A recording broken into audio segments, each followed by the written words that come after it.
how do we evaluate these patients? Well, the first and the most important investigation that needs to happen is an upper GI endoscopy. What it means is we pass a tube which goes down the mouth, through the esophagus and into the stomach.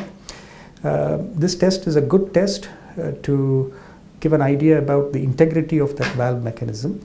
But more important than that, this upper GI endoscopy also gives us an idea about the inner lining of the foot pipe and the stomach. Just to explain it in a bit more detail, the lining of the foot pipe is quite different from the lining of the stomach. We call the lining of the foot pipe as a squamous lining, and the lining of the stomach columnar lining. The columnar lining is quite a strong lining. It's supposed to withstand the acid in the stomach, whereas the squamous lining is not that sort of a lining. So it can easily get damaged, eroded when acid comes up. So when we do an endoscope, we are able to see if there's any change to the lining in the lower part of the foot pipe, and if there are any specific changes, any worrying changes, we can even take biopsies to decide where next we have to proceed. Endoscopy is also good for giving us an idea about whether the patient has an associated hiatus hernia, which is another common condition. Reflux and hiatus hernia often coexist, but then not every patient with hiatus hernia needs to have reflux.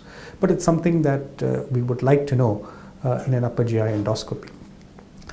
Now, if the patient is going to have only medical treatment, an upper GI endoscopy is usually all that is required.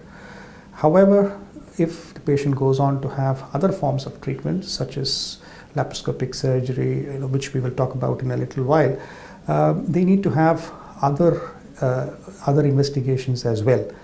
And these are specific investigations, and we call them as a 24-hour esophageal pH and an esophageal manometry.